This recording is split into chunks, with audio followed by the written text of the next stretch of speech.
there, Buttercups. Your resident Tea-Bell here. Welcome to Hark, 'tis the Tea-Bell. Let's dive in for that tea today, huh? Buttercups, what we're going to discuss today, and maybe on a second episode, I don't know yet, is not just a literary adaptation of Pride and Prejudice, okay? This is Austen translated into visual language, a social war disguised as manners, 6 hours of weaponized eye contact. Yes, you'll see. And it's also a study of reputation, class, gender, performance, and emotional repression. And it's also the adaptation that permanently altered public perception of Mr. Darcy. The 1995 BBC version of Pride and Prejudice became iconic because it understood something essential. Austen is not polite. Austen is observant, and observing can be brutal. It became a cultural phenomenon with millions watching weekly broadcasts. And you'll understand why. Now, before there's any speaking, Austen is already explaining who some of these people are and what to expect, okay? And let me tell you why. So, the series opens not with dialogue, but with motion. So, you see Darcy and Bingley galloping on horses towards Netherfield. Elizabeth is running or walking through nature. There's an energetic score going on around them, and it's immediate momentum, right? Because this adaptation wanted Austen to feel alive. Andrew Davies specifically emphasized movement, sensuality, energy, and physical movement instead of the buttoned up museum drama that you normally see. Okay? Now, if you're into horses, and I've been raised around horses my whole life, then you know that there's a symbolism in that too. Okay? And this is the exact kind of symbolism that I absolutely adore, which I get to share with you. So, let's look at Bingley's light/gray horse, okay? This translates to being open-hearted, transparent personality. What you see is what you get, and a socially warm and emotionally accessible kind of person, right? Essentially, he is the golden retriever gentleman. And the more we get to know him, the more we'll find out that's true. Right? Now, Mr. Darcy's darker horse, it does translate to some things, right? But it does translate to like reservedness, emotionally guardedness, being difficult to read, being morally complex, and having a passion hidden beneath restraint.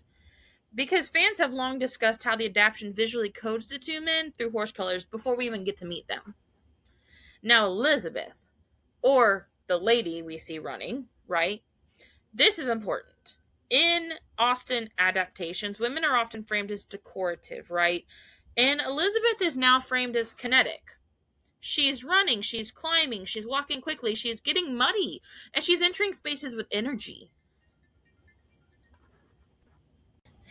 This version of Elizabeth in this adaptation is visually telling us that she's not waiting for life to happen to her. Okay? And that's amazing to me because women back then were waiting for someone else to tell them what they should do, how they should live, and all of that. Now, as Lizzie walks up to the house, right, she's kind of just like small chuckling to herself, but she sees her father's face as she hears everything. And it's painfully clear where everyone stands, okay? So we hear Lydia and Kitty fighting over a bonnet. The bonnet is actually Kitty's, who wants to wear it today, but typical Lydia is basically has taken it, repurposed it, and is waving it in front of Kitty's face, claiming it as hers. Now, they're having issues, and Mrs. Bennet just says, just let it be. It's not that big of a deal. It's easier just to let it go. And Kitty's crying and running to her room because she's upset. Now, before she runs to her room, she says, but it is mine. You let her have everything that is mine. Now, Lydia is confident because she's like, haha, I won. All I have to do is take it. No one will tell me no. Right? Now, in the Regency era, it really was all about marriage for women. And that's because marriage provided stability, not just financially, but socially. The better you married, the higher up you were in society. And it was easy for them to adapt to that ideal that they did need a stable, respectable match that didn't always require love and chemistry. It didn't matter. Just have the kids, get married, and you all could do what you wanted.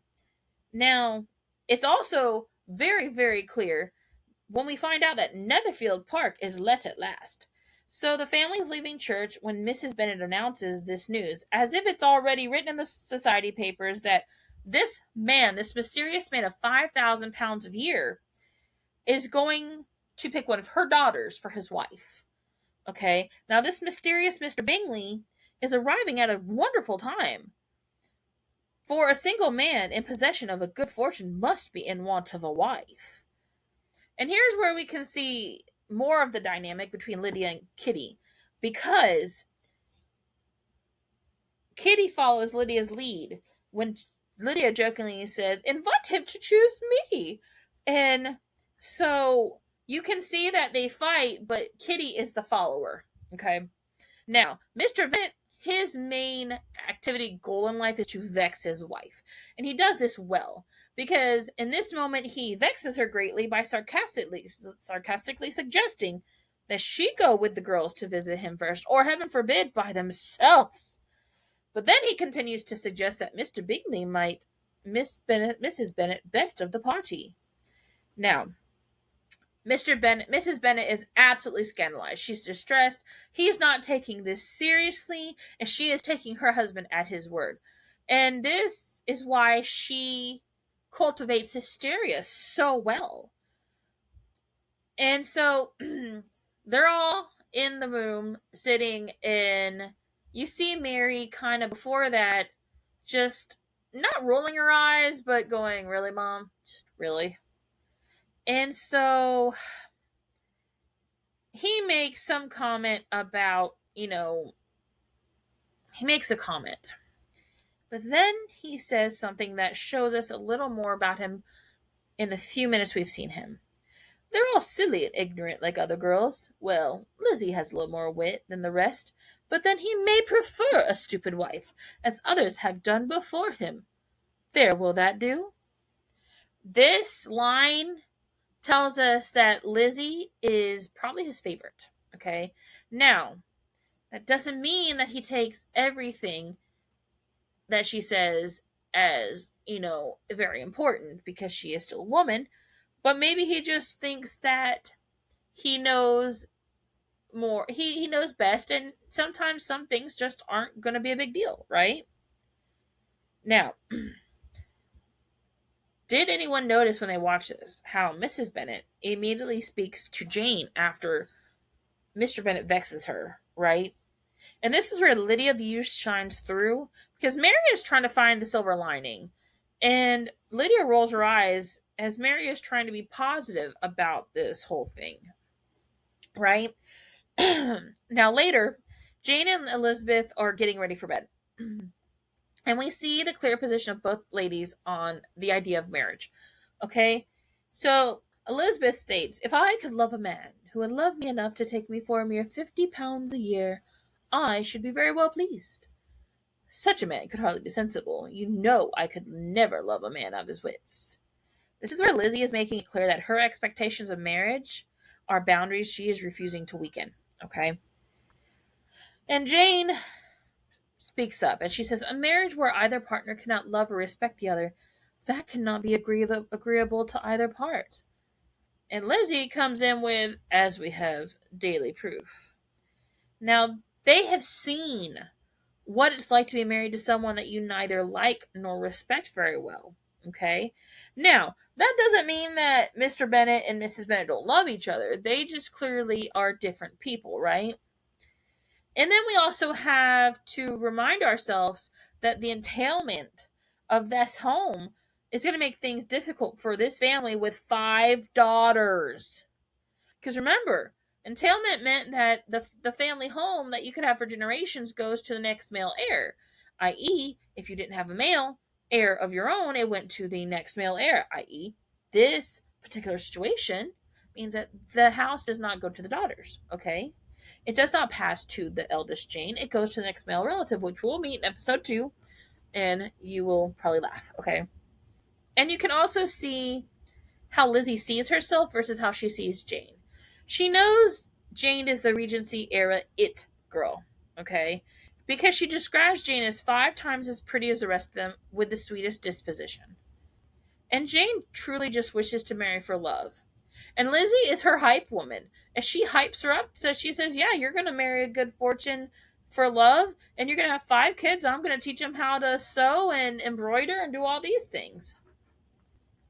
However, this is why Lizzie says nothing but the very deepest love will lead me down the aisle. She immediately follows that she'll be a spinster and take care of Jane's kids, as we just said. Okay? Now, this is a very, very interesting way of seeing everybody. Because now Lizzie's saying goodnight, and you can see a melancholy Mrs. Bennet in her bed alone. Lydia's wearing a bonnet and her, I don't even know what you call it. Probably just like a chemise, where it's the thing you put under your dress, right? And that bonnet might be the one that caused the fight that her and Kitty had in a room that she probably does share with Kitty. Okay. And we hear nothing and see nothing about Mary. That already tells us what we need to know. Okay. Now, of course, it's having that big of a household. It's always something going on, right? So the next day, Lydia and Kitty yell that they have news of the mysterious Mr. Bingley. Now, when we see them hollering this, you see Mary with them, but Mary is not being made a part of this conversation, okay? So they're all back in the drawing room, and those two, Lydia and Kitty, are excitedly informing the family of their newly learned news. Now, this is where we see more and more about the dynamic between Lydia and Kitty, okay? Because Lydia is taking charge, and she could have potentially deflated all of Kitty's excitement, but Kitty's so used to it at this time that she just doesn't even think twice about it, right? Now, Kitty starts coughing. And this is where her mom could have made it a little more deflated, right? See, because Kitty isn't coughing for her amusement, as she explains, or tries anyways. However, it doesn't matter because when when Mrs. Bennet learns that her husband has in fact visited Mr. Bingley, even though he said to vex her that he wouldn't the day before, she is, after hugging her husband, she's vowing to never be vexed again. Yes, that's not going to happen. And she's joining Lydia and Kitty in like a little dance, But one thing we have to remind ourselves is that throughout all of this, right, Mr. Bennet is, they're not poor, but they are struggling, I think. I think they're making it, but the way that he shakes his head and looks at those ledger books, you can see it's not the best of situations.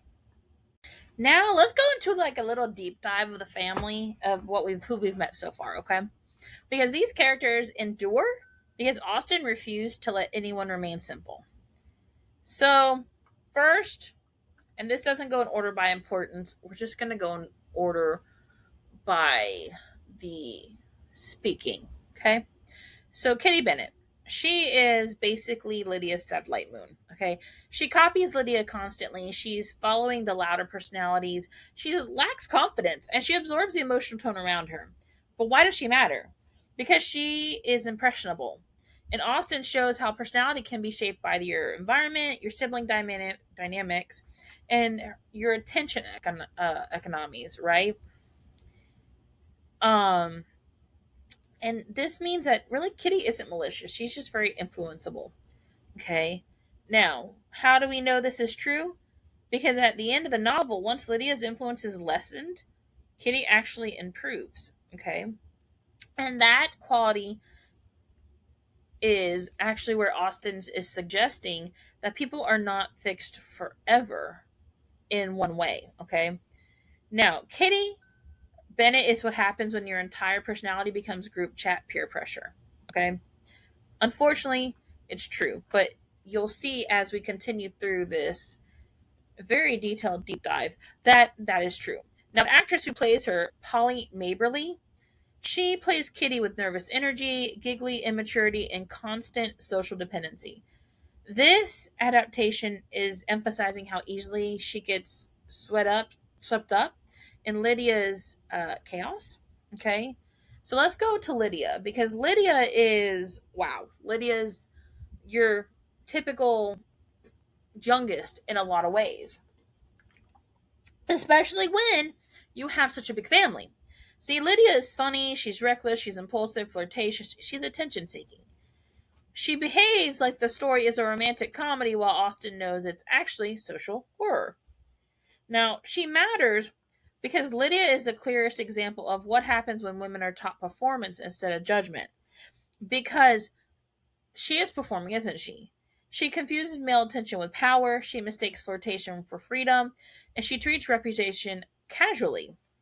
And this is where Austen shows how dangerous that becomes in Regency society. See, Lydia is not evil. She's undereducated, underparented, constantly encouraged towards vanity, and she was never taught consequences. And this is why her storyline feels so tragic underneath the comedy of it all. Because on one hand, we want to see her as the villain, but it's not her fault she's the villain, right? And this is why when Wickham, which we will talk about in a little bit, is introduced, she's chosen partly because she's easy to manipulate, she's impulsive, she's socially naive. And then it's suddenly revealed that what looked fun in earlier episodes was actually vulnerability, which is why Wickham could pick her and use her the way he did. So Lydia, it seems, she thinks she's starring in a flirtation fantasy while Austen's quietly showing us a near catastrophe. Now, the actress Julia Sawala is quite entertaining, okay? And she does a phenomenal job in making Lydia wildly entertaining, exhausting, immature for sure, painfully believable as a teenager. And that makes it harder when the scandal hits because the audience realizes that Lydia genuinely had no idea how dangerous the world could be. Poor thing. But it's true, right? So let's move on to the forgotten sister with the loudest inner world, Mary Bennet. She is the middle sister. She's overlooked, intellectually ambitious, socially awkward, painfully self conscious, and desperate to be taken seriously. So she's not the beauty, which is Jane. She's not the wit, which is Elizabeth. She's not the flirt, which is Lydia. And she's not the social echo, which is Kitty. So she doesn't know what she is, okay? And this means she creates an identity through performance of intelligence, okay? Now, here's the thing Mary is wonderful, but if you understand her correctly, on the outside of it all, without understanding, she could feel cringe and very sad, okay? Because Mary is one of Austen's most psychologically accurate characters because she embodies the pain of wanting significance, okay? She wants to be important to somebody. And she's the one who's going to quote moral literature constantly, perform accomplishments, cling to improving activities, try very hard to appear profound. But Austen is quietly showing us that Mary doesn't fully understand the wisdom she is repeating. So she's doing all this, but she's not doing it to understand. She's doing it to appear significant, important, if you will. And the real tragedy is not that she's not intelligent, because she is very intelligent. That's what makes her heartbreaking. She's very thoughtful and observant and eager to grow and hungry for recognition. But unfortunately, she lives in a family where Lydia gets attention through chaos, Jane gets it through beauty, Elizabeth through her charisma, and Mary gets ignored unless she embarrasses herself. And honestly, it reminds me of how any attention is better than none. So good or bad attention, it doesn't matter, right? Now here's the thing. Mary Bennett is what happens when a person mistakes performative intelligence for emotional connection. Had self-help books existed when she was around, or if they had been written to her, this novel, she would have had a shelf full of already read editions. Now, Austen did critique through Mary, okay? And she's critiquing the shallow accomplishment culture, intellectual vanity, which is ironic that Mary, was the one to kind of trash, vanity in the other way, performative morality, and education without emotional intelligence. But Austen also quietly reveals how families create insecurity. Modern audiences increasingly sympathize with Mary as an overlooked and awkward daughter of five. But she's not going to be the only character that we discuss that has similar, how can I say, qualities. Okay. But Mary does it in a way that she just wants to be seen, and she's not pushy, as pushy about it, right? Now, there are some visual details in the 1995 version that we're discussing now, and it actually subtly isolates Mary constantly. Because watch how she's often shown. She's slightly outside the conversations. She's physically separated from her sister. She sits alone. She's trying too hard to participate. And even costume choices reinforce this. Fans note that Mary is the only Bennett sister to not clearly be given a fresh gown for the Netherfield ball. Okay, and that tiny detail hits perfectly in her role as the overlooked Bennett daughter. Now, Lucy Briars plays Mary with this rigid performance, anxious earnestness, emotional loneliness, a desperate self importance masking insecurity. The brilliance of this performance is that Mary is funny, but she's not ever really completely ridiculous, right? Viewers increasingly praise Briar's portrayal for humanizing Mary beneath the awkwardness. Now, here's a fun fact that, should you be interested in this, you might be interested in this fun fact. It's a full circle moment, guys. Nearly 30 years later, Lucy Briars returned to the Austen universe in The Other Bennet Sister. Now, this time she's playing Mrs. Hill, acting opposite a new Mary Bennet. This casting choice delighted Austen fans because it felt like the 1995 Mary had finally grown into someone who understands overlooked girls. Now, there is a modern reevaluation of Mary, okay? Modern audiences often identify Mary more than earlier generations did. Why? Because today we do recognize the social awkwardness, the middle child invisibility, overcompensation, intellectual insecurity, and trying too hard to belong. See, Mary has increasingly become less of a joke and more of someone painfully human. See, this is where Mary Bennett spends the entire story trying to prove she matters. She studies harder, she performs harder, she moralizes, moral, she is more moral. Anyways, but underneath all that awkwardness is someone who is desperately wanting to be seen with the same affection naturally given to her sisters. And that's why modern audiences don't just laugh at Mary anymore, they recognize her. And the sad part is that her parents don't understand her. And I think personally that's why she is not as seen. Now, let's look at one of the parents because this is a good reason why we have some of these issues in at least the first three. Okay. Mrs. Bennet. She uses panic as a personality, but she has a good reason. So, first of all, who is she? Well, at first, she's loud, she's dramatic, she's very socially embarrassing, and she's obsessed with marriage. But Austen is hiding a real fear beneath that comedy. Okay? Because why is she always panicking? Well, Mrs. Bennet knows that Longbourn is entailed. Okay? Her daughters need financial security, and women have limited independence. She lacks power, so she becomes loud enough so no one can ignore her. Okay? Now, her methods are absolutely horrendous. Terrible. Her fears, however, are not. That's why modern audiences increasingly reconsider her. Because Austen does make us question what happens when a woman is responsible for survival without being given actual authority, right? This went to all women. Now, Alison Steedman makes Mrs. Bennet chaotic, exhausting, vulnerable, and weirdly sympathetic. Her comic timing is legendary. And this is why, if you notice, she gets along with Lydia and Kitty the best, doesn't she? Now, Mrs. Bennet sounds irrational because she's speaking from sustained economic terror. She is cringe because patriarchy cornered her into panic. Right? Now, here's the thing. She married a man.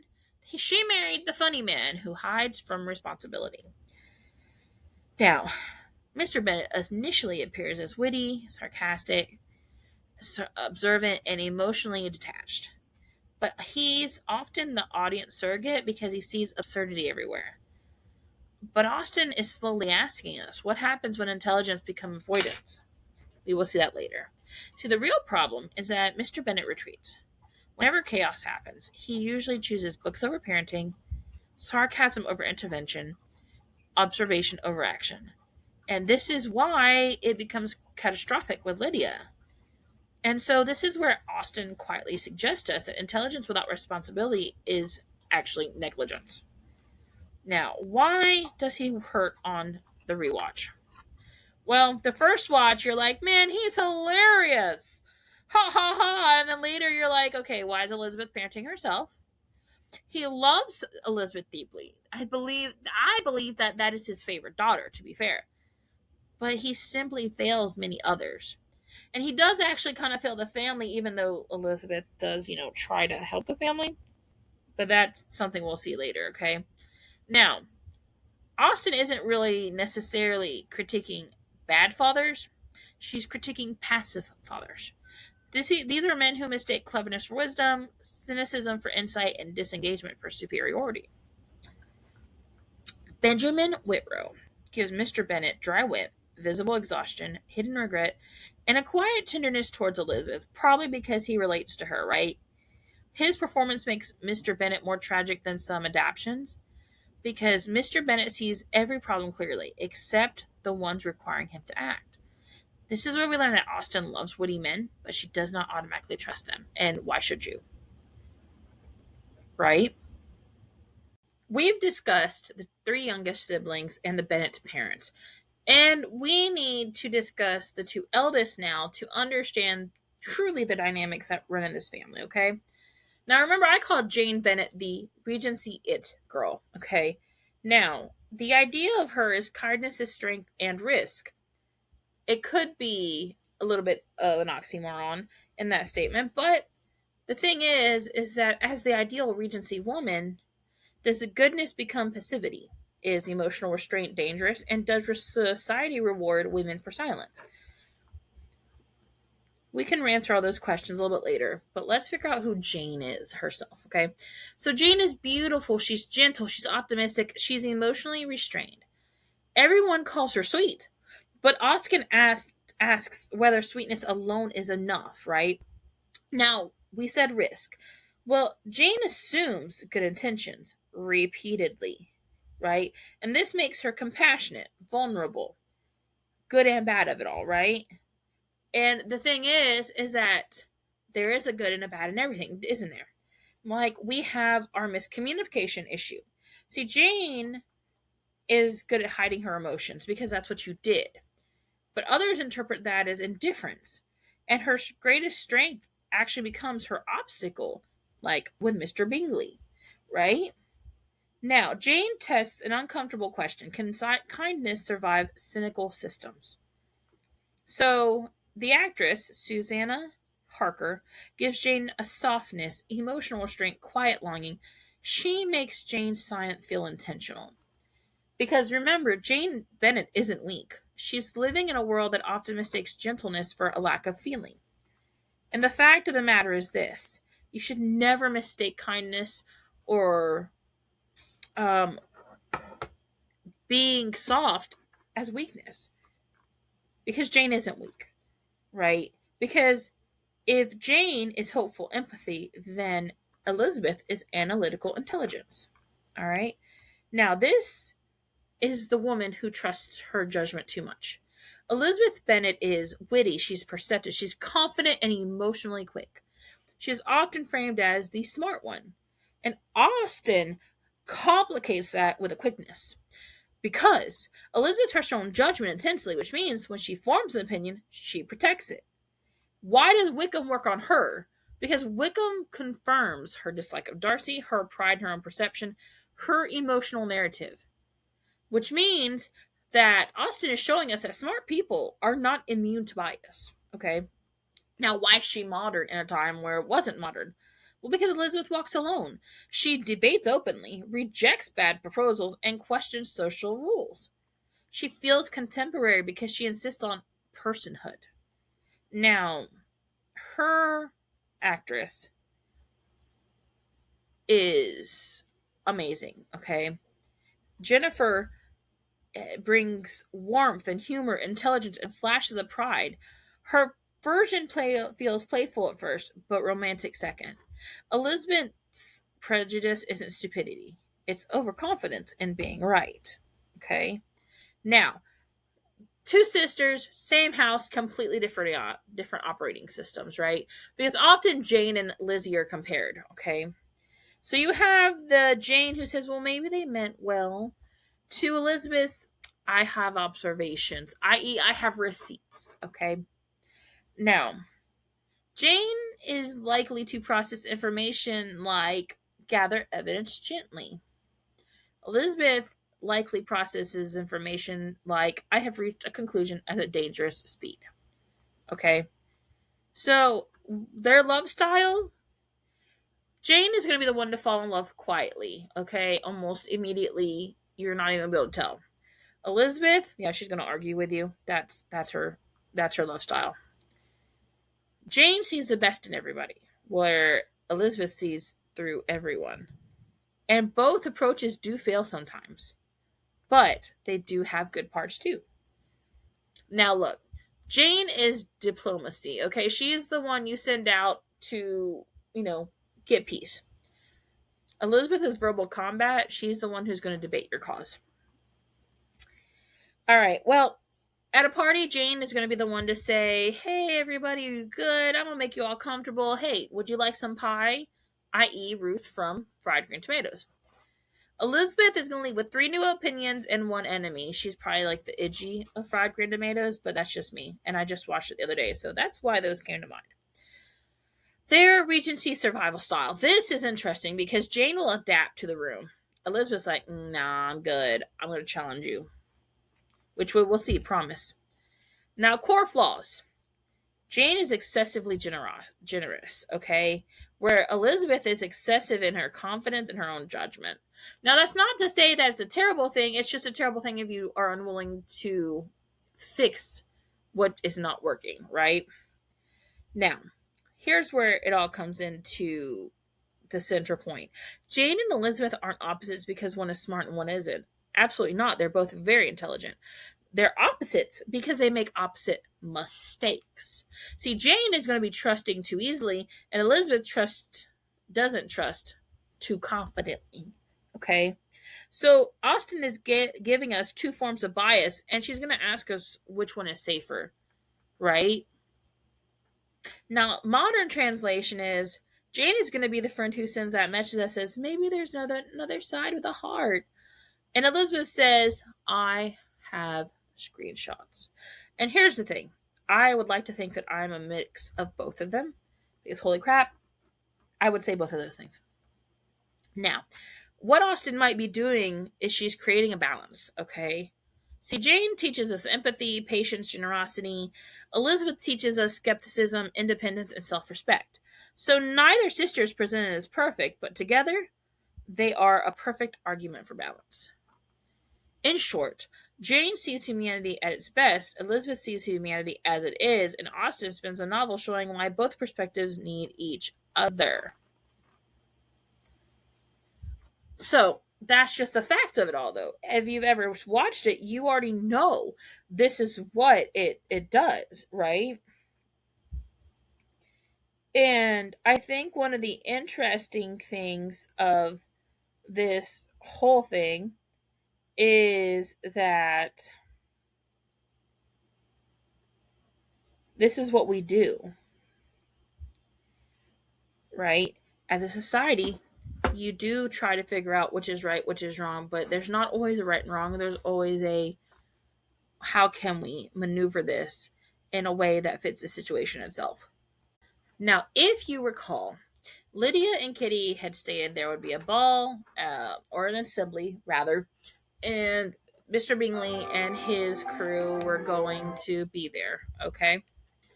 Now, that being said, we have to talk about those first interactions, and even how they get out of the carriage is amazing to me, okay? Because they're getting out, everybody's around, And Bingley just looking around like, oh, look how great everything looks. This is great. Haha, I'm happy. Caroline got out after Mr. Darcy and she's trying to attach herself, okay? There's no question. And he's looking around with a look that says, how did you talk me into this thing? Why am I even here? Okay. And Caroline is just like, Mr. Darcy, I'm right here. And the only person in that party that even seems remotely happy to be going to this assembly is Bingley. Okay. Now, here's the thing. Bingley is happy to go anywhere. He always makes a friend. It doesn't really matter, right? And poor Darcy is just like, yeah, I don't know about this, right? Everyone else was voluntold except Bingley. That is the focus of what I've just said in a shorter way, right? Because even she's right there hovering. Bless her heart. All right. And Darcy's just like, I'm not prepared for this. Can we not? Now, when they enter it, everybody's dancing, having a time, and everybody stops dead in their tracks when they see them there, right? They're stopped. And you see the formation, and it's like, okay. And then this is where we have to learn about a little more about these people that are just being introduced, okay? Now, Mr. Darcy, he is the man who must learn to be understood. Now, who is he? Well, he enters as a proud, reserved, awkward, intimidating figure, right? And you can see it in the way he stands. And the room immediately decides who he is, okay? And Austen does ask us whether that judgment is accurate because we learn more about him. It kind of isn't, right? And he's in the back when he comes in. So he clearly is like, I'm going to stay back here while you guys go ahead. And so, core flaw for Darcy is that he mistakes integrity for social immunity. Because he thinks, okay, well, I have all this integrity. People just have to forgive me. And he really does believe that good intention should be obvious. Competence excuses coldness and reserve protects dignity. But it doesn't, right? And one of the biggest debates you're ever going to come across is he socially anxious or is it all pride? Because Darcy does often appear uncomfortable in groups, hyper observant, and rigid socially. And this adaptation leans heavily into this ambiguity. Because let's be fair, I'm watching this, and as a kid, well, not when I say as a kid, I mean like a teenager, I've changed my opinion now. Darcy has always been he's always been delicious to me. Even from the beginning, there was something about him.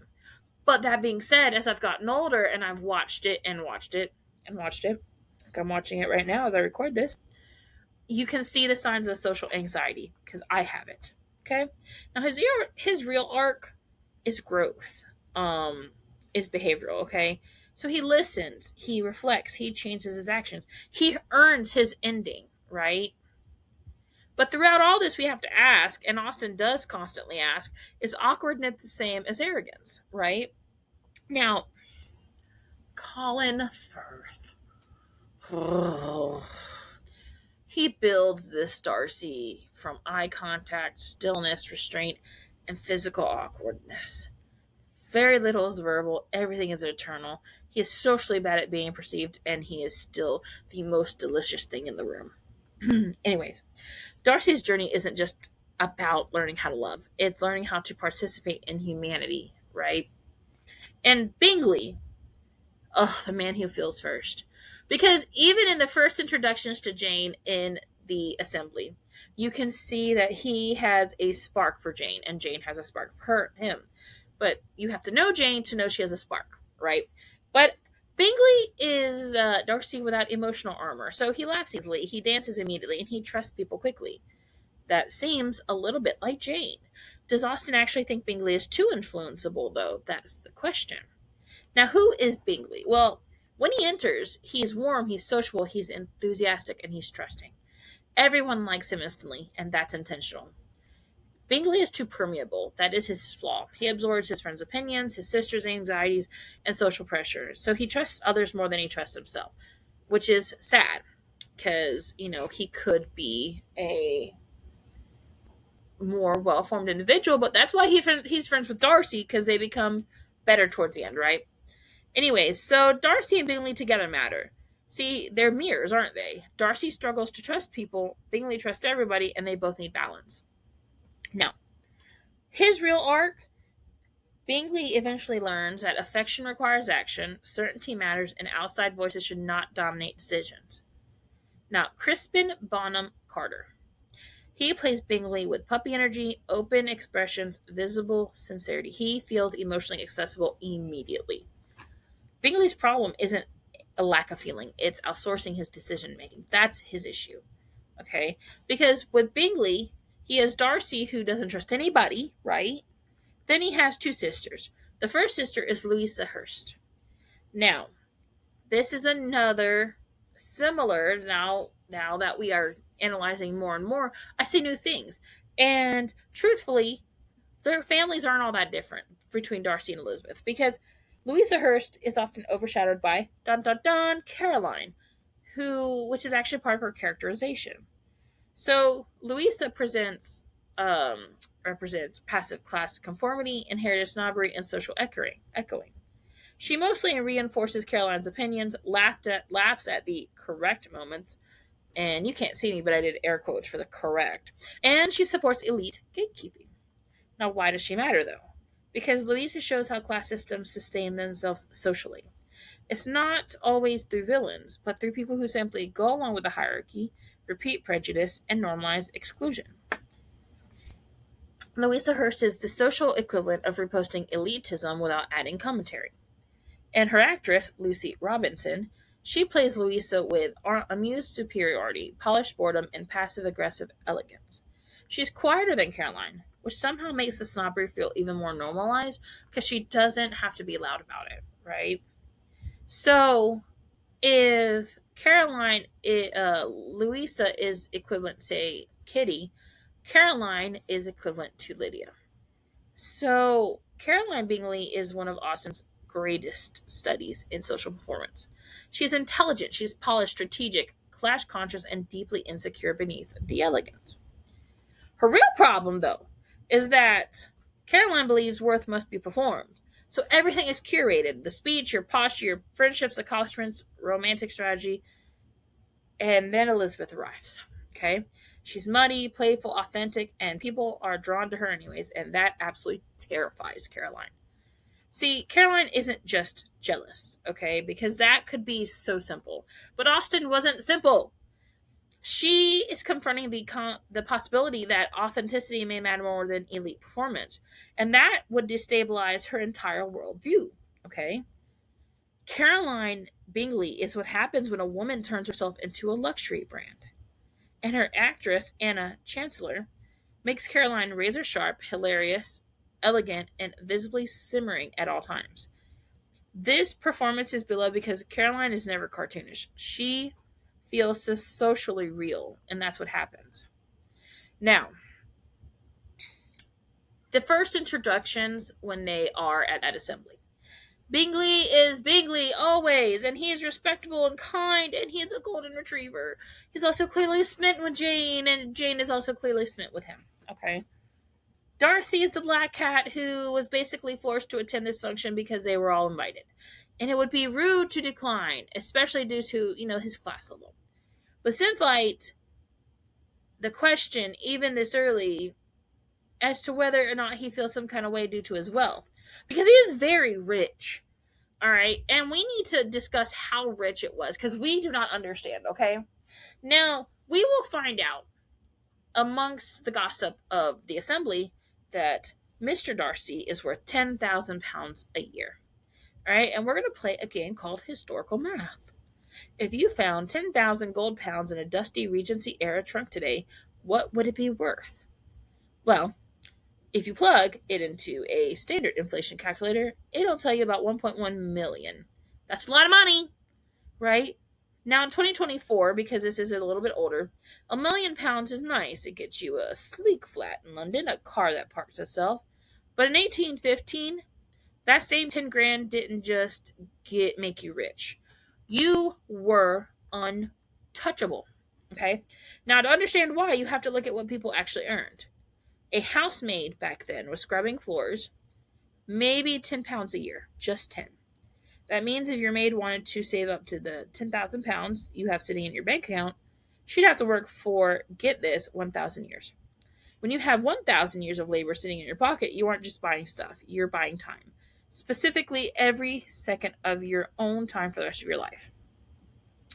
Most people with this kind of money didn't even spend the lump sum. They lived off the interest, the famous 5%. Your £10,000 would spit out about £500 a year. To a clerk, that's a fortune. To you, it's the gentleman's starter pack. You've got the country house, the staff, the horses, and most importantly, you never have to work. Now, if you want to feel truly poor, remember that he didn't just have £10,000 a year. Oh no, Mr. Darcy made £10,000 every single year. In modern economic power, that's like a £57 million annual salary. He wasn't just a heartthrob, he was a billionaire and a cravat. Okay, so the next time you read about a Regency inheritance of £10,000, don't think millionaire, think modern tech mogul. It wasn't about the shopping list. Though a quart of beer for a penny sounds great, it was about the fact that you owned a piece of the world and everyone else was just living in it. But what about everybody else?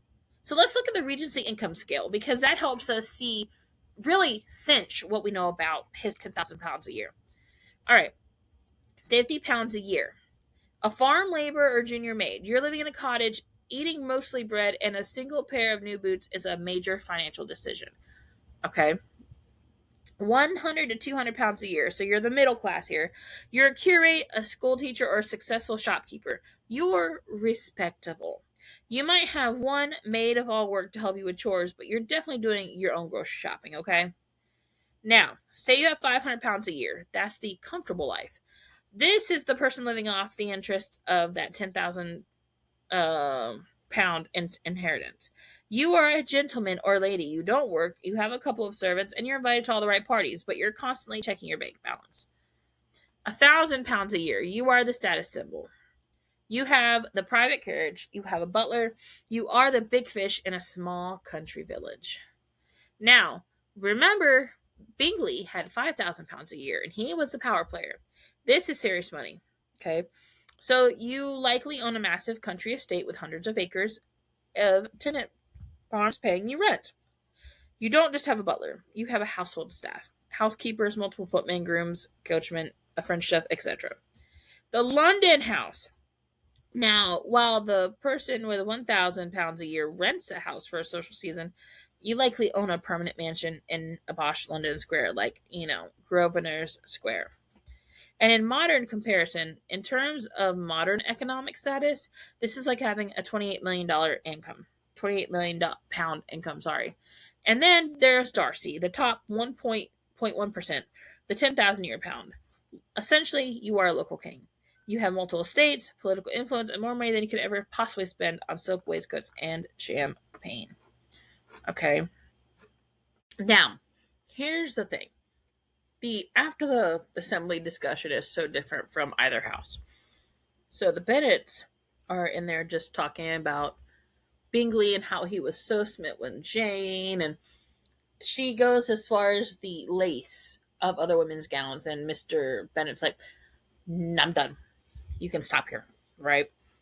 But then you get to Netherfield, and Bingley's like, it was so great, everybody was so great, it was so nice, etc., etc. And Caroline is now starting to talk about Jane and her family. But a little fact that I forgot to mention is that the Bennet household truly dislikes Darcy because he flatly refused to dance with Lizzie. He also said, she is tolerable, I suppose, but she's not handsome enough to tempt me. I mean, I got a word or two wrong, but that was still the main phrase, right? So, at Netherfield, after, Lizzie has already promised to never dance with Mr. Darcy at, their house, they're talking about it, and it's amazing to me the absolute difference. They're talking about Jane and her family, comparing, how ridiculous they are, you know. And Bingley gets up to defend them, like, no, they were super nice. Like, Jane is an angel. And Caroline is egging on Darcy about Elizabeth already. Okay. It's kind of weird, but she does. And she says, I've heard Eliza described as a local beauty. What do you say to that, Mr. Darcy? I'd as soon call her mother a wit. Something again to those lines. But the fact is that, like, no. Now, Darcy does smile when Bingley is talking about Jane because he's just happy his friend is happy. Even if he wasn't happy over the whole situation, right? But while it's opposite, they're mirroring each other and their dislike for each other. Now, we see a lot of Jane's personality coming out as she's gushing about Mr. Bingley, right? And Lizzie is hyping her up. But Jane makes a comment that is curious. She says, pretty much maybe, Mr. Darcy will be better than we thought he will. And Lizzie's just like, yeah, okay, sure, whatever. She is tolerable, I suppose. Not handsome enough to tempt me. She's making fun of him, which, I mean, come on now. Based on their personalities, are we surprised that is their go-to? And that is why their personalities start showing out. You know what I mean? Because at the end of this all, we still have to see their personalities. We know what they're like because we've seen them for, I don't mind. I've watched it, but I'm sure if you watched it a few times, you know their personalities are distinct. We're at another gathering where the regiment has joined the group, okay? Okay. Now, through all of this, you have Sir William Lucas talking to the Bingley sisters and saying, oh, yeah, I can introduce you to the, people at court. And they're just blowing him off, right? And Bingley, Mr. Bingley, is still enamored with Jane, obviously. And Caroline and Louisa are sitting there. And Louisa is hyping up Caroline, who is talking about Mr. Darcy, who, by the way, is staring at Lizzie, watching her. Okay? And she doesn't know it yet. All right? Mary's playing on the pianoforte, and Charlotte Lucas is observing. Okay? She's realistic, she's observing. This is where she outlines her thoughts clearly on marriage and says what we're all thinking. That Darcy is watching Lizzie. Now, at this point, we know that Darcy's intrigued. Now, even if that is against his will, and we see it very, very clearly when Sir William Lucas encourages Lizzie and Darcy to dance. But Lizzie wasn't walking by them to dance. She was walking by for a whole other reason. So Lizzie politely says to him, no, I wasn't over here looking for a dance. I don't want you to think that. And so, that being said, Lizzie's like, yeah, thank you, but no thank you. Okay. And then the family does embarrass Mary because she is playing one song that's more of a concerto, and they're all demanding she play a jig. And there's 3 younger children standing there, and it seems as if Lydia and Kitty are teaching those younger children, it's okay to talk to Mary like this. Next generation, right?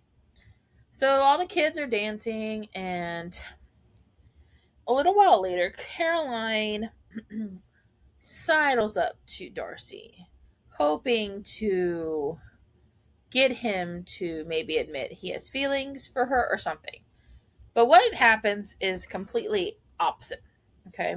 So she's smirking when she says, I believe I can guess your thoughts at this moment. And Darcy's just sitting there, not smirking, not smiling, just, content. I should imagine not. And she continues, not getting the hint, guys. You are thinking how insupportable it would be to spend many evenings in such tedious company. And so he's kind of like, doesn't look at her, says, no, indeed, my mind is more agreeably engaged. I have been meditating on the very great pleasure which a pair of fine eyes in the face of a pretty woman can bestow. Now here's Caroline hoping to see if that's her, right? And may one dare ask whose are the eyes that inspire these reflections? Miss Elizabeth Bennet. Miss Elizabeth Bennet, I am all astonishment. Now, mind you, this whole whatever they're in, this man is watching her until he notices her watching him. And then he's like, nah, I'm going to stare at the ground because I don't want her to know that I'm watching her. Okay? I've been there. Years later, I may now understand what it means. Anyways, Lizzie has now moved to the number one spot on Caroline's list. You know the list. The one everyone has when the person they want pays attention to anyone but them. The one mean girls like Caroline Bingley have, probably in a journal with X's marking out the ones they've beaten, and having her write out her name, Mrs. Caroline Darcy. Come on now. You can't tell me otherwise, okay? Now, we have to question, though, right? Why? First of all, why did Caroline Bingley even target Elizabeth so quickly before she knew that Darcy was interested, okay? Because Elizabeth threatens everything Caroline is trying to become. Caroline Bingley does not dislike Elizabeth for just one reason. It's a perfect storm, okay? Romantic jealousy, class insecurity, social performance, Darcy's attention, Elizabeth's confidence, and Austen's critique of status anxiety. Okay. Now, before Darcy even admits to liking or falling or being interested in Elizabeth, she dislikes her because Elizabeth breaks the social script immediately. This is such an important distinction. Caroline's hostility is not initially about romantic jealousy. That develops after, she hears about the fine eyes comment. And at first, Caroline is reacting to Elizabeth almost instinctively because Elizabeth violates the kind of femininity Caroline respects and performs. See, Elizabeth is socially wrong. Elizabeth Bennet, Caroline Bingley, from Caroline's perspective, Elizabeth is too outspoken, too playful, insufficiently polished, socially informal, intellectually confident, and unconcerned with elite approval. And worst of all, Elizabeth does not seem impressed by wealth.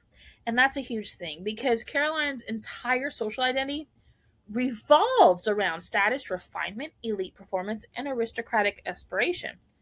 Elizabeth walks into those spaces like, anyway, and that immediately destabilizes Caroline. Okay?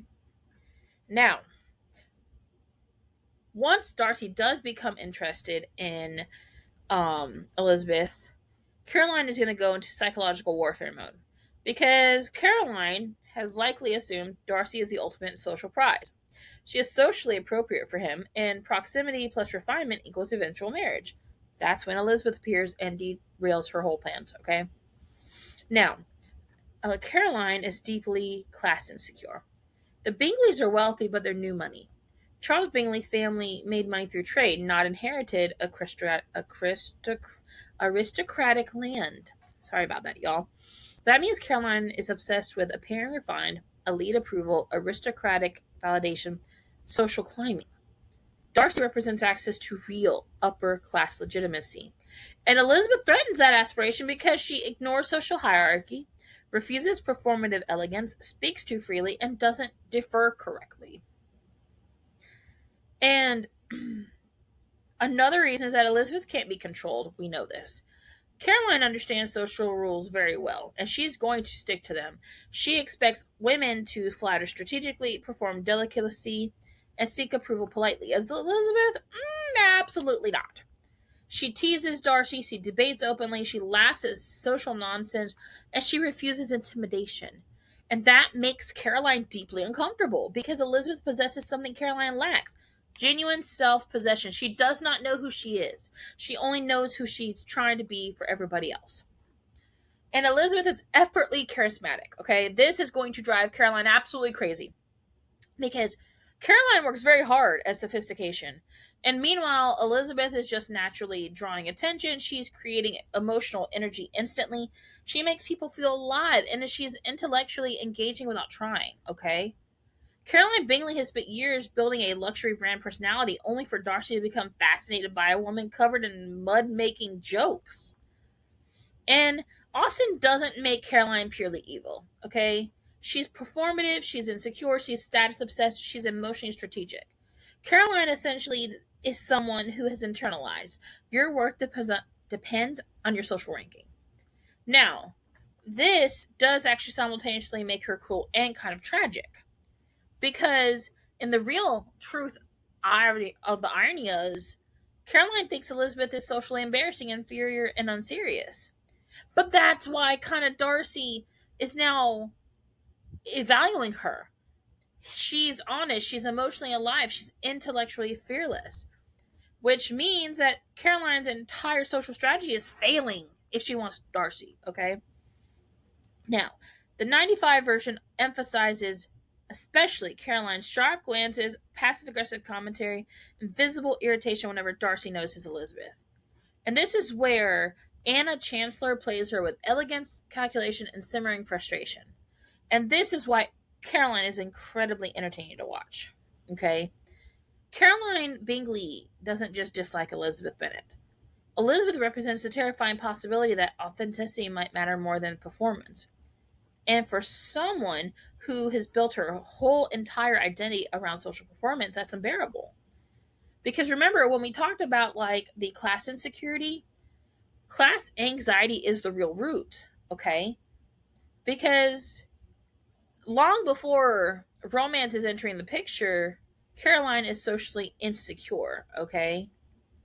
Now, what does that mean, though? Well, what that means is, it means that long before all this happened, right, she is constantly monitoring her behavior, evaluating her status, trying to secure elite legitimacy.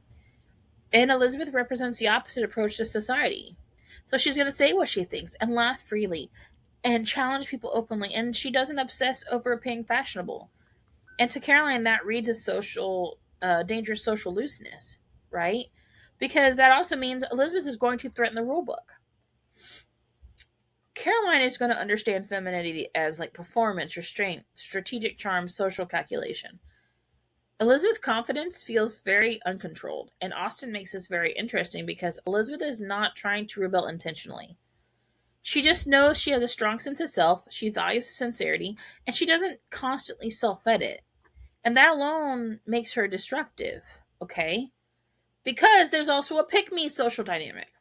Caroline does actually really perform the ideal elite woman. She's accomplished, she's fashionable, she's elegant, she's linguistically refined. Elizabeth is the one who laughs too loud, walks alone, debates men, and reads people too honestly. And yet, people do enjoy Elizabeth more, and that's infuriating. Okay? Caroline followed every social rule, and she still can't generate the kind of effortless charisma that Elizabeth has naturally. And then, this is where Austen is actively critiquing performed femininity. Caroline becomes one of Austen's best examples of femininity as social labor. Because everything Caroline does is curated. Her speech, her posture, her interest, her manners, her associations. And Elizabeth's authenticity exposes how exhausting that performance really is. Especially when you see Elizabeth walking through the mud without a care in the world going to see her sister Jane. Okay? Now, in the 95 version, it's very visual because the adaptation is constantly contrasting Caroline's composed stillness to Elizabeth's movement and spontaneity. So while Caroline is sitting elegant, observing carefully, controlling her expression, Elizabeth is like, I'm moving quickly, I'm smiling openly, I'm reacting naturally, and I'm occupying space freely. Even visually, they represent opposing models of womanhood. Before Darcy even falls in love with Elizabeth, Caroline Bingley already dislikes her because Elizabeth is violating the entire social system Caroline depends on. And Caroline believes that status must be carefully formed. Elizabeth behaves as though sincerity matters more. And Austen is quietly suggesting that authenticity has a kind of special social power, right? Because refinement alone can never fully manufacture that. All right, let's identify why Lizzie even has to stay with Bingley and his party at Netherfield. So Jane catches a cold as she rides the family horse over in the rain to Netherfield so that she can have to stay a little longer, right? To see Bingley, according to her mother. Originally, the invite was just dinner and the guys were off hunting. Well, Jane gets caught in the rain, catches a cold, and now she'll stay longer. Thank you, Mom. Like, all right. Well, Lizzie scandalizes her mother by just telling her, like, hey, I think Jane needs me. I'm going over there. And the father's like, hey, I'll get the carriage ready. She's like, no, I'm walking. And she's like, you can't walk. And she's like, try me. All right. So she walks to Netherfield, which is scandalizing to her mother. You know, that's the one who sent Jane on horseback in the rain when a cold really could kill you. Well, the first person she encounters is Darcy, who is very shocked to see that this woman, you know, the one he's interested in, against his will, walked all that way to check on her sister. And he's, I think, genuinely impressed, right? Well, we have to remember that this man is used to a class where this would never happen. Louisa and Caroline would never do that for each other, and she's different from everything he knows. So when Elizabeth walks in with her muddy hem, her lively eyes, and her open expression, very unconcerned with aristocratic performance, Darcy notices her, and that's catastrophic to Caroline's worldview, even though we don't know it yet. Okay, and here's the thing: it's one of the most important class symbolism scenes because Caroline is horrified. Caroline believes appearance is status, refinement is control, and proper women do not arrive disheveled. And Darcy is admiring that Elizabeth is loyal, her vitality, her authenticity, right? And that's where Caroline sees a social failure and Darcy sees humanity. That contrast is huge. Big enough to put a gulp in that Caroline will never even have Darcy, even if Elizabeth is not in the picture. Okay? Now, before Darcy's feelings are even fully developed, and he sees her walking to Netherfield, now her hair is windswept and her cheeks are flushed from exercise. This is where Caroline is scandalized almost immediately because, again, Elizabeth is behaving like someone who does not care about proper display. And she's interpreting this as a lack of refinement, lower breeding, social carelessness. And meanwhile, Elizabeth is not prioritizing any of the above. She's prioritizing Jane. And the difference in values is so critical. Okay? Now, the time that is spent in this house, cooped up, is bittersweet. There is such a simmering attraction between them. You can see it when she's leaving, okay? He's standing by the window, trying not to look longingly as she leaves, and trying to assure Caroline, who's, trying to make fun, that, oh, you're going to miss her? And he's like, oh, no, not at all, not at all. And yet he stays at the window until that carriage leaves. But before all that, okay, we come to a moment where Caroline Bingley is struggling to get Darcy's attention. And she knows the only way she gets that attention is if she has Lizzie around her. So what does she say? Hey, Lizzie, let's take a turn about the room. It would be refreshing. And that's where the conversation evolves rather quickly. Okay. Now, first of all, Caroline fails to get Darcy's attention as she's standing over him. This is why she asked Lizzie to walk around the room to be refreshed, Now, Lizzie is by her side, and that's because she goes, basically, it'd be rude to say no. And so, Caroline is speaking to Darcy. She starts the conversation that she does not want to hear. Will you not join us, Mr. Darcy? That would defeat the object. What does that mean, sir? What on earth can he mean? We would do better not to inquire. Elizabeth already knows, y'all. Elizabeth knows. Nay, we insist on knowing your meaning, sir. Quit trying, Caroline. You're not getting it. Well, that your figures appear to best advantage while you're walking, and I might best admire them from my present position. Now, Darcy is outright flirting in Darcy, and I love it. I adore it. Oh, shocking! Abominable reply! How shall we punish them, Miss Eliza?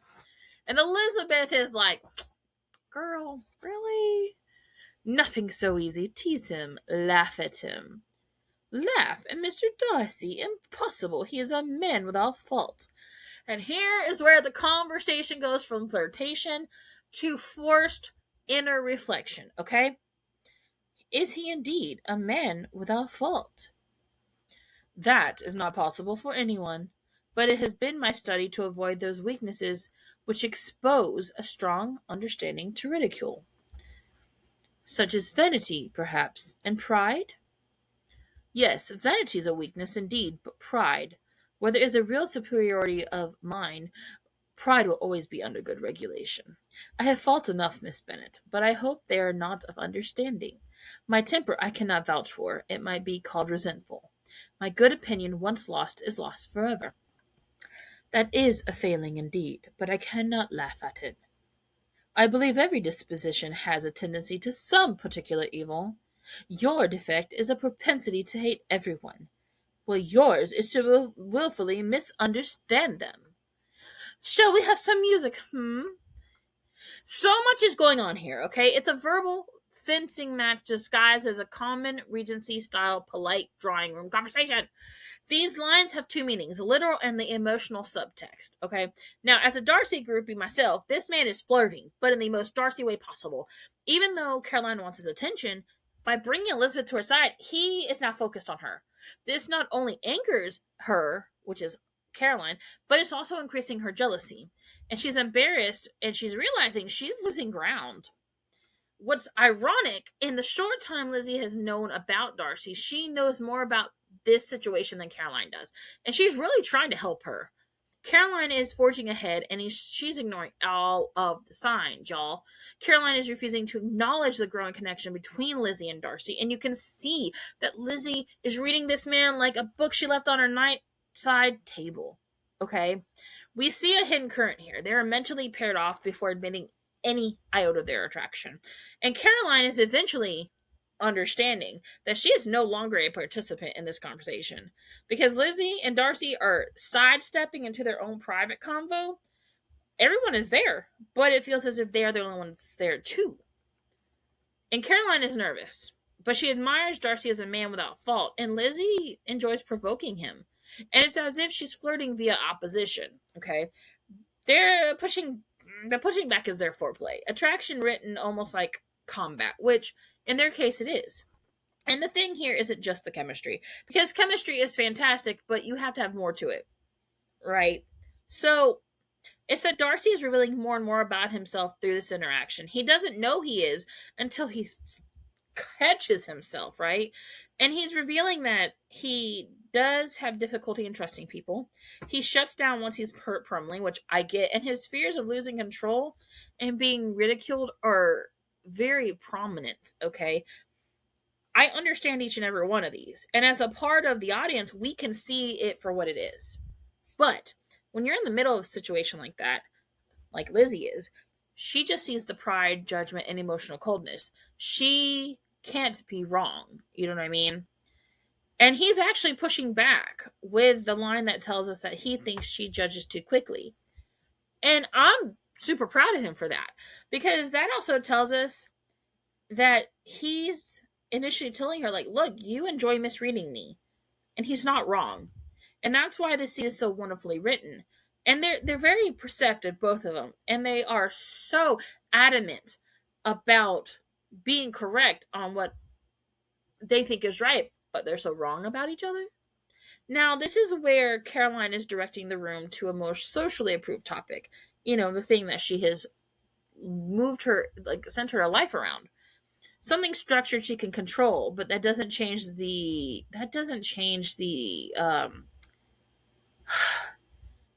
actual feeling after this interaction, because everything is different, right? Now, they both realize that that they're both mentally equal in this. And it's rare for them, both of them, to feel this. And that crackle between them, y'all, that's not just about chemistry. It's about the attraction, the irritation, and admiration. And it's not just for her fine eyes anymore. And there's defensiveness and curiosity. This is the thing.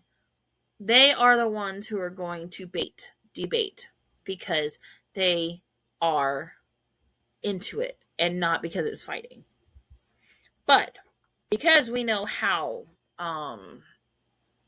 they feel initially now, he's sad to see her go, but in a way he's happy, because now he doesn't reveal anymore about himself that he's choosing and actually kind of subconsciously doing. And she's like, get me home because I don't like these people. Okay, so episode 2, we meet Mr. Collins. And Mr. Collins is, bless his heart, he's an overthinker at best, okay? He worships status, he performs humility aggressively, but Austen wants us to look deeper into what he actually is. Mr. Collins is what happens when class hierarchy crushes individuality and social advancements becomes moral identity. Okay? And so the actor playing him, David Bamber, deliberately appears sweaty, awkward, and deeply uncomfortable. And he portrays him perfectly. Okay? He is a clergyman where his basic boss is Catherine Lady de Bourgh. Okay? And he will tell any and everybody about this woman. Okay? And that's part of his charm, right? Because at the end of the day, he is all about kissing her feet. Okay? And that's the part that is crazy. All right? Now, he actually does make it to the house, and he tells Mr. Bennet that sometimes he will actually create circumstances where he can flatter a woman. Okay. Now, that being said, he has no idea that Mr. Bennet's making fun of him. All right, none at all. And he hasn't made a decision yet, but you can clearly see he's eyeing Jane a little bit. And then he's eyeing the oldest too, let's be fair. Not just Jane, because Jane will be number 1 pick, because she would be perfect. And honestly, he's not wrong. If Jane had said yes, which thankfully she did not, right? Catherine de Bourgh would have loved her, okay? Because Jane would be sweet and quiet and just do what she needed to do, right? But here's the thing. He did not get her, thankfully.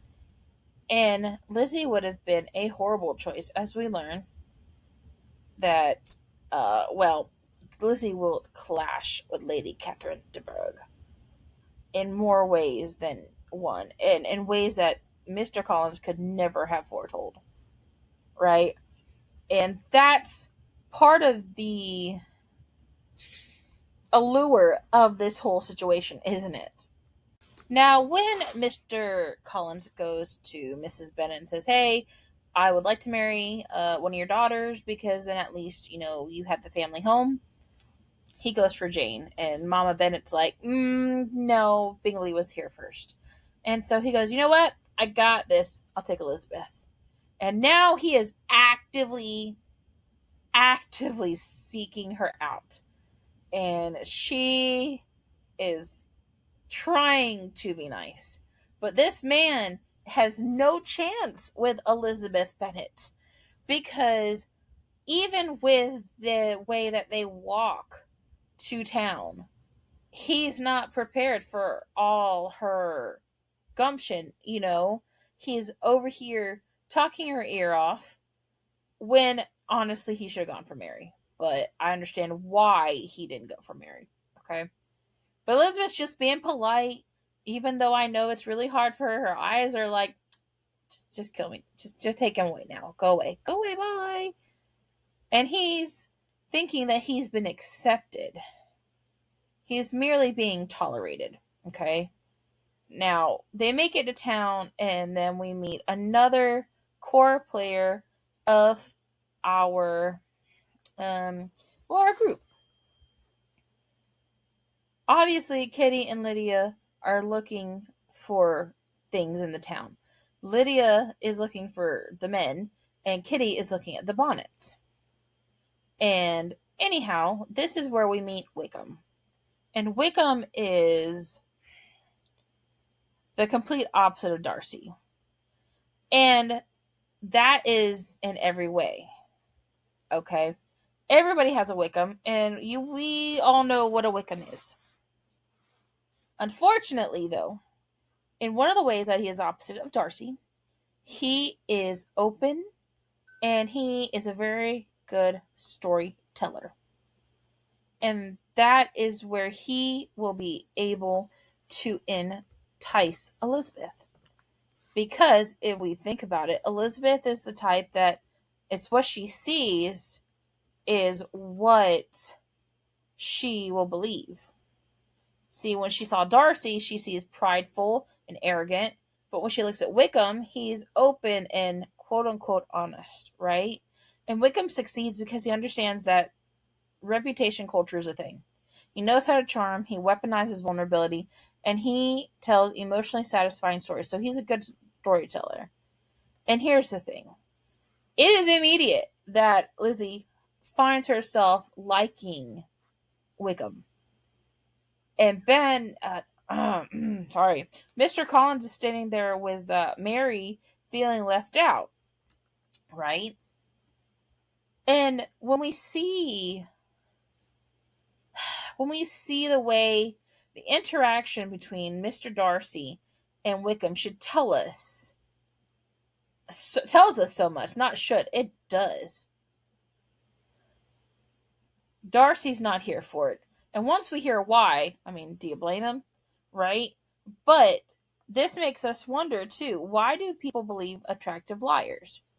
Because we don't want to think that someone that attractive is going to be a liar. Right? Now, we need to go to the Netherfield Ball. Because up until the Netherfield Ball, Mr. Collins does what he does best. Okay? He talks to people. He talks about everything that he thinks is important. And Lady Catherine de Bourgh is about 90% of that topic. Okay? And in the meantime, we learn that Mr. Wickham's storytelling is actually phenomenal. Especially because he is weaving threads that have no business being together. Okay? Because what he tells Lizzie is that the reason that him and Darcy do not like each other is because Darcy's father left him something in his will, a job essentially, where Darcy said, no, you can't have it, right? And Wickham he easily will watch her and she can smile back. He does not give her the arrogant, prideful, feeling. But she is not the only one who likes Wickham. Lydia likes Wickham. All the ladies like Wickham because Wickham is a good storyteller. But now when we get to the Netherfield Ball, or, social warfare disguised as dancing, we watch who speaks with whom, who watches whom, who is excluded, and who performs class correctly, right? And then with Darcy's and Elizabeth's dance, it's one of the greatest I hate you, I am fascinated you scenes ever. Because in that scene, it is evident that Darcy is trying to, how do I put it? He's trying to come around to be what he thinks he should be for Elizabeth. Okay? So when Elizabeth says, oh, well, you should at least talk, he will bring up conversation. And then, even though we think it's going just okay, she brings up, well, I know what you did to Wickham. And he continues to dance. But what he does is his whole demeanor changes because Wickham really did wrong by him and his family. And Wickham, he realizes, is out of control, telling anybody and everybody what his side or his story is, right? Now, that's not even the biggest thing to happen in this whole Netherfield ball, if I'm being very honest. Mary. Oh, Mary. So, the piano scene is equivalent to a social horror, okay? Some of the music performances that Mary has are some of Austen's most brutal social comedy. And I hate that because Mary really truly believes accomplishment equals admiration. But the room experiences secondhand emotion such as embarrassment. And here's what I think. Mary doesn't realize that technical effort is not the same as social grace. So this leads us to show that Austen is interested in the difference between genuine depth and performed seriousness. Mary is so poor Mary, because it is one of these sad subtle moments in the entire adaptation, and Mary keeps performing after the audience clearly wants her to stop. But then Mr. Bennet publicly interrupts her. Okay, now this decision to say, hey, you did a good job, but we should let the other young ladies play, right? Everybody's laughing at Mary, and almost nobody is protecting her dignity. And the older you get, that scene hits differently because it's sad. Mary isn't terrible at the pianoforte. She's not. But she's not the person that everybody wants around, right? Now, throughout this whole ball, though, let's not forget Lydia and Kitty running around like children, flirting with certain officers, and just making themselves be known in that way, right? And then you have Mrs. Bennet doing her thing, which you should know what Mrs. Bennet does, okay? And of course, Mr. Collins introduces himself without a formal introduction to Mr. Darcy. And Lydia, Jane and Elizabeth are like, please don't. Can we stop this? We can't stop this crap. And so he introduces himself, and Darcy just turns away from him. And that tells us, like, why, that tells us so much. But after the ball, we have a big thing, okay? So Mr. Collins has made it extremely clear that he wants to marry one of the daughters so that at least they get the house. He wants to be fair. And he probably thinks it's the easiest thing to do because no one there would deny him, right?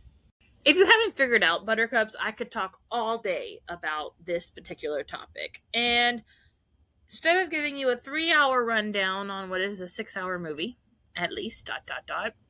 I'm going to do a second part to this.